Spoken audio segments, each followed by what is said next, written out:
আসসালামু আলাইকুম ভাই ও বোনেরা। আজকে আমরা ইসলামের ইতিহাসের একটি অবিশ্বাস্য ঘটনা নিয়ে আলোচনা করব। এমন এক ব্যক্তির গল্প যিনি ১০০ মানুষ হত্যা করার পরও আল্লাহর রহমত পেয়েছিলেন। হ্যাঁ, আপনারা ঠিকই শুনেছেন, ১০০ খুনের পরও তওবা কবুল হয়েছিল। এই গল্পটি আমাদের শেখায় যে আল্লাহর রহমত কত বিশাল এবং তওবার দরজা কখনো বন্ধ হয় না। এই ঘটনাটি সহিহ বুখারী এবং সহিহ মুসলিম শরীফে বর্ণিত হয়েছে। রাসূলুল্লাহ সাল্লাল্লাহু আলাইহি ওয়াসাল্লাম নিজে এই গল্পটি বর্ণনা করেছেন তার সাহাবীদের কাছে। এটি শুধু একটি গল্প নয়, বরং এটি আমাদের জন্য একটি শিক্ষা, একটি আশার বাণী। বনী ইসরায়েলের যুগের কথা। সেই সময় একজন মানুষ ছিল যে ছিল অত্যন্ত পাপী। সে ছিল এক নিষ্ঠুর হত্যাকারী। তার হাতে একের পর এক মানুষ প্রাণ হারিয়েছে। সে কোনো দয়া মায়া জানত না। তার হৃদয় ছিল পাথরের মতো কঠিন। মানুষের চিৎকার, কান্না, আর্তনাদ কিছুই তাকে স্পর্শ করত না। তার খুনের সংখ্যা ছিল ৯৯। হ্যাঁ, ৯৯ জন মানুষকে সে নির্মমভাবে হত্যা করেছিল। প্রতিটি হত্যার পেছনে হয়তো ছিল লোভ, ক্রোধ কিংবা প্রতিশোধ, কিন্তু তার হৃদয়ে কখনো অনুশোচনা আসেনি। সে মনে করত এটাই তার জীবন, এটাই তার পথ। কিন্তু হঠাৎ একদিন তার মনে একটি চিন্তা এলো। হয়তো একটি নিঃশব্দ রাতে, হয়তো একটি নির্জন মুহূর্তে তার বিবেক জেগে উঠল। সে ভাবতে লাগল তার কৃতকর্ম নিয়ে। ৯৯টি নিষ্পাপ প্রাণ তার হাতে ঝরে গেছে। তাদের পরিবার, তাদের স্বপ্ন, তাদের ভবিষ্যৎ সব শেষ হয়ে গেছে তার কারণে। এই চিন্তা তাকে অস্থির করে তুলতে লাগল। তার মনে প্রশ্ন জাগল, এত বড় পাপের পর কি তার জন্যে ক্ষমা আছে? এত রক্ত তার হাতে লেগে আছে, এত অপরাধ তার করা, তবুও কি আল্লাহ তাকে ক্ষমা করবেন? এই প্রশ্ন তাকে তাড়িত করতে লাগল দিনরাত। সে ঘুমাতে পারত না। তার মনে অশান্তি বাড়তে লাগল। অবশেষে সে সিদ্ধান্ত নিল, সে খুঁজে বের করবে এই প্রশ্নের উত্তর। তার এলাকায় একজন আবেদ বা ইবাদতকারী ছিল। লোকজন তাকে খুব সম্মান করত। তারা মনে করত সে একজন ধার্মিক মানুষ। এই খুনি সেই আবেদের কাছে গেল। সে আবেদকে জিজ্ঞেস করল, আমি ৯৯ জন মানুষকে হত্যা করেছি, বলুন তো আমার তাওবা কবুল হবে কি? এই প্রশ্নটি ছিল খুবই সরল কিন্তু গভীর। একজন পাপী তার পাপের বোঝা নিয়ে এসেছে, খুঁজছে মুক্তির পথ। কিন্তু সেই আবেদ ছিল জ্ঞানহীন। তার কাছে ছিল না ইসলামের সঠিক জ্ঞান। সে শুধু ইবাদত করত, কিন্তু আল্লাহর রহমত ও ক্ষমার বিশালতা সম্পর্কে জানত না। সে তাচ্ছিল্যের সাথে বলল, না, তোমার মতো পাপীর তওবা কখনো কবুল হবে না। তুমি ৯৯ জন মানুষ মেরেছ, তোমার কোনো ক্ষমা নেই। এই কথা শুনে খুনির মাথায় রক্ত উঠে গেল। তার মধ্যে যে সামান্য আশার আলো জ্বলেছিল তা নিভে গেল। সে ভাবল, যখন ক্ষমাই নেই তাহলে আর পাপ করে কি আসে যায়? রাগে ক্ষোভে সে সেই আবেদকেও হত্যা করে ফেলল। এভাবে তার খুনের সংখ্যা দাঁড়াল ১০০। ১০০ খুনের ভার নিয়ে সে আবার ফিরে গেল তার পাপের জীবনে। কিন্তু তার মন তবুও শান্তি পেল না। সেই অনুশোচনা, সেই অপরাধ বোধ তাকে ছেড়ে যায়নি। দিন যত যেতে লাগল তার অস্থিরতা তত বাড়তে লাগল। রাতে ঘুমের মধ্যে সে দেখত সেই নিরপরাধ মানুষগুলোর মুখ, তাদের আর্তনাদ তা কানে বাজত। কিছুদিন পর আবার তার মনে তওবার চিন্তা এলো। কিন্তু এবার সে সিদ্ধান্ত নিল আরেকজনের কাছে যাবে। সে শুনেছিল তার এলাকায় একজন আলেম আছেন, একজন প্রকৃত জ্ঞানী মানুষ, যিনি শুধু ইবাদত করেন না, বরং দিনের গভীর জ্ঞান রাখেন। সে সেই আলেমের কাছে গেল। এবারও সে একই প্রশ্ন করল, হে আলেম, আমি ১০০ মানুষকে হত্যা করেছি। আমার জন্য কি তওবার কোনো সুযোগ আছে? আমার তওবা কি কবুল হবে? এই আলেম ছিলেন প্রকৃত জ্ঞানী। তিনি জানতেন আল্লাহর রহমত কত বিশাল। তিনি জানতেন তওবার দরজা সবসময় খোলা। তিনি দৃঢ়তার সাথে বললেন, হ্যাঁ, অবশ্যই তোমার তওবা কবুল হবে। তোমার এবং আল্লাহর রহমতের মাঝে কে বাধা হতে পারে? আল্লাহর রহমত সব কিছুকে ছাপিয়ে যায়। এই কথা শুনে খুনির চোখে আশার আলো ফিরে এলো। তার বুকের ভেতর একটা শান্তির পরশ অনুভব হল। কিন্তু আলেম এখানেই থামলেন না। তিনি আরও বললেন, তবে তোমাকে এই পাপের জায়গা ছেড়ে যেতে হবে। এখানে থাকলে তুমি আবার পাপে ফিরে যেতে পারো। আলেম তাকে বললেন একটি শহরের নাম যেখানে নেক লোকেরা বাস করে। তিনি বললেন, ওই শহরে যাও, সেখানে আল্লাহর ইবাদত করো, সেখানকার নেক মানুষদের সাথে থাকো এবং কখনো তোমার এই পাপের শহরে ফিরে এসো না, কারণ এটি একটি খারাপ জায়গা, এখানে পাপই প্রচলিত। খুনি তৎক্ষণাৎ রওনা হয়ে গেল। সে স্থির সংকল্প নিয়ে বেরিয়ে পড়ল। তার মনে এখন শুধু একটাই চিন্তা, পৌঁছতে হবে সেই নেক লোকদের শহরে, নতুন জীবন শুরু করতে হবে, আল্লাহর ইবাদতে নিজেকে সমর্পণ করতে হবে। সে চলতে লাগল।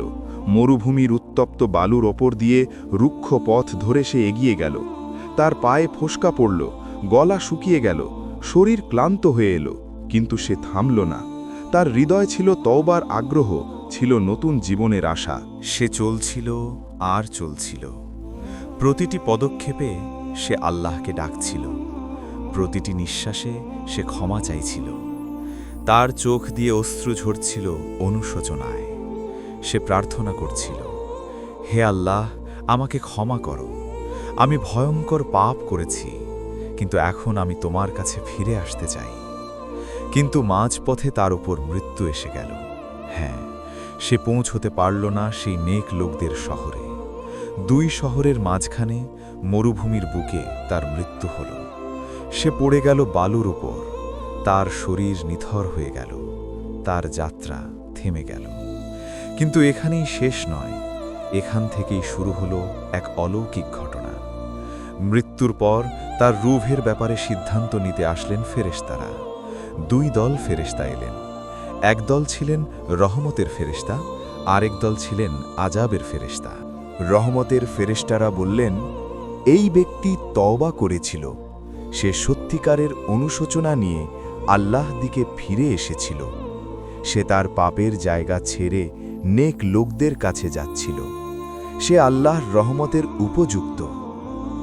আজাবের ফেরেশতারা বললেন, কিন্তু এই ব্যক্তি 100 মানুষ হত্যা করেছে, তার হাত রক্তে রঞ্জিত, এত বড় অপরাধ কিভাবে ক্ষমা হতে পারে, সে আজাবের উপযুক্ত। দুই দলের মধ্যে মতবিরোধ হল। তারা কেউ নিজেদের যুক্তি থেকে সরছিলেন না। তখন আল্লাহ তাআলা একজন ফায়সালাকারী ফেরেশতা পাঠালেন। তিনি এসে বললেন, দুই শহরের দূরত্ব মেপে দেখো, যে শহরের কাছে এসে বেশি, সেই শহরের ফেরেশতারা তাকে নেবে। ফেরেশতারা মাপতে শুরু করলেন। এই মানুষটি যে পাপের শহর ছেড়ে এসেছিল এবং যে নেক লোকদের শহরের দিকে যাচ্ছিল, দুটোর থেকে তার দূরত্ব মাপা হল। এখন শুনুন আল্লাহর রহমতের অলৌকিকতা। আল্লাহ তাআলা পাপের শহরকে দূরে সরিয়ে দিলেন এবং নেক লোকদের শহরকে কাছে এনে দিলেন। জমিন নিজেই সংকুচিত ও প্রসারিত হল আল্লাহর হুকুমে। যখন ফেরেশতারা মাপলেন, তখন দেখা গেল এই মানুষটি নেক লোকদের শহরের 1 বিঘত বা হাত পরিমাণ বেশি কাছে। মাত্র 1 বিঘত। কিন্তু এই 1 বিঘতই যথেষ্ট ছিল। রহমতের ফেরেশতারা তাকে নিয়ে গেলেন। আল্লাহ তাকে ক্ষমা করে দিলেন। 100 খুনের পরও তার তওবা কবুল হল। সে জান্নাতে প্রবেশ করল। ভাইয়েরা, বোনেরা, এই গল্প থেকে আমরা কি শিখলাম? প্রথমত, আল্লাহর রহমত অসীম। কোনো পাপই এত বড় নয় যে তওবা করলে আল্লাহ ক্ষমা করবেন না। আল্লাহ নিজে কোরআনে বলেছেন, হে আমার বান্দারা, যারা নিজেদের উপর বাড়াবাড়ি করেছ, আল্লাহর রহমত থেকে নিরাশ হয়েও না, নিশ্চয়ই আল্লাহ সকল পাপ ক্ষমা করেন। দ্বিতীয়ত, তওবা শুধু মুখের কথা নয়। প্রকৃত তওবা হল যখন মানুষ পাপের পরিবেশ ছেড়ে নেক পরিবেশে যায়, যখন সে তার জীবনযাত্রা পরিবর্তন করে। এই খুনি শুধু বলেনি যে সে তওবা করছে, বরং সে পাপের শহর ছেড়ে বেরিয়ে গিয়েছিল। তৃতীয়ত, নিয়ত বা সংকল্পের গুরুত্ব অপরিসীম। এই মানুষটি পৌঁছাতে পারেনি নেক লোকদের শহরে, কিন্তু তার নিয়ত ছিল সত্যিকারের। সে আন্তরিকভাবে চেয়েছিল পরিবর্তন হতে। আল্লাহ নিয়ত দেখেন, শুধু কাজ নয়। চতুর্থত, জ্ঞানের গুরুত্ব। প্রথম আবেদ জ্ঞানহীন বলে সে ভুল ফতোয়া দিয়েছিল। তার কারণে একজন মানুষ আরও একটি খুন করে ফেলল। কিন্তু দ্বিতীয় আলেম সঠিক জ্ঞান রাখতেন। তিনি তাকে সঠিক পথ দেখালেন। তাই আমাদের সবসময় সঠিক জ্ঞানী আলেমদের কাছ থেকে দ্বীন শিখতে হবে। পঞ্চমত, কখনো কাউকে আল্লাহর রহমত থেকে নিরাশ করা যাবে না। কোনো মানুষ যতই পাপী হোক, তাকে বলা যাবে না যে তার তওবা কবুল হবে না। এটি আল্লাহর শানে বেয়াদবি। আল্লাহই ক্ষমা করেন, আমরা কে বলার যে কার তওবা হবে আর কার হবে না। ষষ্ঠত, পরিবেশের প্রভাব অনেক। খারাপ পরিবেশে থাকলে মানুষ খারাপ কাজ করতে থাকে, তাই পাপ থেকে বাঁচতে হলে পাপের পরিবেশ ছাড়তে হবে, নেক লোকদের সাথে মিশতে হবে। ভালো পরিবেশ মানুষকে ভালো রাখে। সপ্তমত, মৃত্যু যে কোনো সময় আসতে পারে। এই মানুষটি ভেবেছিল সে নেক শহরে পৌঁছে তারপর ইবাদত শুরু করবে, কিন্তু মাঝপথেই তার মৃত্যু হলো। তাই তওবা করতে দেরি করা উচিত নয়। আজই তওবা করুন, কারণ কাল আসবে কিনা কে জানে। অষ্টমত, আল্লাহ বান্দার চেষ্টা দেখেন। এই মানুষ পূর্ণ পথ যেতে পারেনি, কিন্তু সে চেষ্টা করেছিল। তার পা ফসকা পড়লেও সে থামেনি। আল্লাহ এই চেষ্টাকে কবুল করেছেন, তাই আমাদেরও উচিত আন্তরিকভাবে চেষ্টা করা। নবমত, এক বিগত পরিমাণও গুরুত্বপূর্ণ। সামান্য একটু পার্থক্য জান্নাত ও জাহান্নামের মধ্যে ফয়সালা করে দিল। তাই কখনো ছোট নেক কাজকে তুচ্ছ মনে করবেন না। প্রতিটি ভালো কাজই গুরুত্বপূর্ণ। দশমত, আল্লাহ যখন কাউকে ক্ষমা করতে চান, তখন তিনি উপায় তৈরি করে দেন। এখানে আল্লাহ নিজেই জমিন সংকুচিত করে দিলেন, যাতে এই তওবাকারী বান্দা রহমত পায়। এই হাদিসটি আমাদের জন্য বিরাট আশার বাণী। আমাদের মধ্যে অনেকে হয়তো বড় বড় পাপ করে ফেলেছি, হয়তো অনুশোচনায় আমরা ভাঙছি, হয়তো মনে করছি আমার আর ক্ষমা নেই। কিন্তু এই গল্প বলে যে আল্লাহর দরজা সব সময় খোলা। আপনি যতই পাপী হন না কেন, যদি আন্তরিকভাবে তওবা করেন, আল্লাহ ক্ষমা করবেন। কিন্তু তওবা হতে হবে সত্যিকারের। মুখে শুধু বলে নয়, বরং জীবনযাত্রা পরিবর্তন করে, পাপ ছেড়ে ভালো কাজ শুরু করে। রাসূলুল্লাহ সাল্লাল্লাহু আলাইহি ওয়াসাল্লাম বলেছেন, প্রকৃত তওবাকারী ওই ব্যক্তির মতো যার কোনো পাপই নেই। অর্থাৎ সত্যিকারের তওবা করলে আল্লাহ এমনভাবে ক্ষমা করেন যেন কোনো পাপই হয়নি। আরেকটি হাদিসে আছে, আল্লাহ তাআলা রাতে হাত প্রসারিত করেন যাতে দিনের পাপীরা তওবা করে, আর দিনে হাত প্রসারিত করেন যাতে রাতের পাপীরা তওবা করে। অর্থাৎ আল্লাহ সব সময়ই তওবা কবুলের জন্য প্রস্তুত। ভাইয়েরা বোনেরা, আমাদের সবারই ভুল হয়, পাপ হয়। নিষ্পাপ শুধু নবীরাই। কিন্তু পাপ হলেই যে জাহান্নাম এমন নয়। তওবা করলে ক্ষমা পাওয়া যায়, এবং তওবার দরজা ততদিন খোলা যতদিন না সূর্য পশ্চিম দিক থেকে উদিত হয় অথবা মৃত্যু এসে যায়। তাই আজই এখনই তওবা করুন। আপনার যা পাপ আছে সব ছেড়ে দিন। আল্লাহর কাছে কেঁদে কেঁদে ক্ষমা চান। প্রতিজ্ঞা করুন যার কখনো সেই পাপে ফিরবেন না, এবং নেক কাজ শুরু করুন। মনে রাখবেন, শয়তান আমাদের নিরাশ করতে চায়। সে আমাদের মনে ভয় ঢুকিয়ে দেয় যে এত পাপ করার পর আর ক্ষমা নেই, কিন্তু এটি শয়তানের ধোঁকা। আল্লাহর রহমত শয়তানের ধোঁকার চেয়ে অনেক বেশি শক্তিশালী। আল্লাহ তাআলা আমাদের সবাইকে সত্যিকারের তওবা করার তৌফিক দিন। আমাদের পাপগুলো ক্ষমা করে দিন। আমাদেরকে নেক বান্দাদের সাথে রাখুন, এবং আমাদের জীবন ও মৃত্যু ইসলামের উপর নসিব করুন। আমিন। এই গল্পটি শেয়ার করুন আপনার পরিবার, বন্ধুবান্ধব এবং প্রিয়জনদের সাথে।